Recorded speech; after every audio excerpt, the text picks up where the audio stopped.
Hello, everyone, and welcome to your April jobs update. I am Allie Wolf, the chief economist with Zonda. Now, this April jobs report can be defined in one word, and that's yikes. We added 266,000 jobs in the month, and the forecasts on the low end. The forecasters were expecting 700,000 jobs added. On the high end, forecasters were expecting 2 million jobs added. As many of you know, our forecast was for 1 million. So this report did come in far under expectations. The unemployment rate now staying about flat, a little tiny bump up at 6.1%. Where this leaves us is still 8.2 million people out of work today compared to February of last year.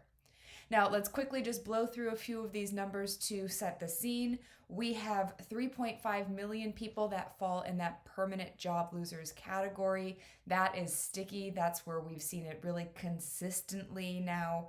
We have 4.2 million people that are long-term unemployed. These are people that maybe lost their job last March or April and still have not been able to find another gig. That is 43% of everyone that is unemployed. We did have a big drop, and I think this is one of the more encouraging numbers to me, where 583,000 fewer people were working part-time for economic reasons. So that's a good sign. That basically means people are working fewer hours than ideally they wanted because maybe their company can't give them all of the hours they want.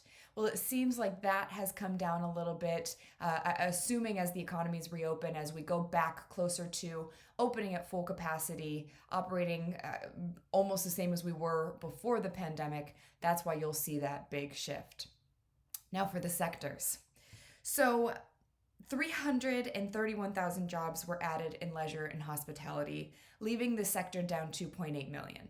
So this is a sector that I am consistently watching from here on out because when we look at the K-shaped recovery, leisure and hospitality has been the hardest hit consistently. Service, service, service, high touch, being around other people. And so it was actually a positive number on the L&H side to see a lot of the restaurants and bars opening back up, getting more people into their locations. Now, on the construction side, know that there is the broader construction category, but there's also the residential construction category. What we see is 46,000 more workers compared to pre-pandemic levels. So this is good, but when you look at the growth rate, 2020 finished the year up 20% compared to 2019 in terms of home sales. When you're looking at the employment numbers, you're closer to being up 5% on a year-over-year basis. So as builders are buying land and as there's so much enthusiasm about build more, well, we have to make sure that as we're creating those forecasts, we're thinking about any kind of labor constraints that we can see.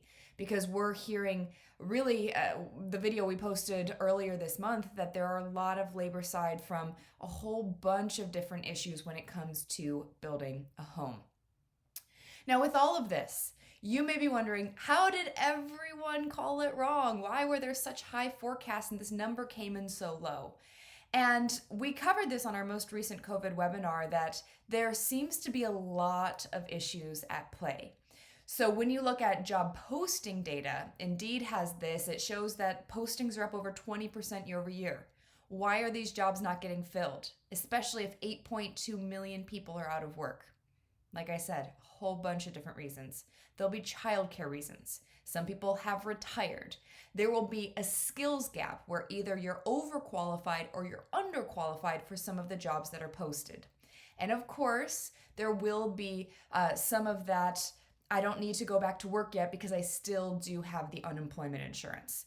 Not the main reason. There are such a collection of reasons. Oh, also including the virus. So don't forget about that. While there are vaccines getting distributed, still some people that are hesitant to get back to work. You even see that in the plane data. Some people are still hesitant to get back on planes. Some people are still hesitant to be around larger groups of people. So it makes sense that that could be a factor. Watch what happens in 2 states In Montana and in South Carolina, both of those governors have come out and they've said, hey, we're announcing it now. You're not going to get unemployment benefits until September. They're actually going to expire sooner. And in Montana's case, they're even giving a back to work bonus.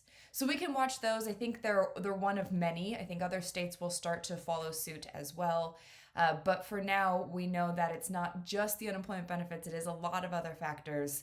Our expectation still, this doesn't change our thesis, that we are going to continue to add a lot of jobs in the coming months as more and more of the economy gets open, as more people get vaccinated, and as more people feel comfortable getting out. That's all for now. If you want to learn more, please go to zondahome.com. Thank you.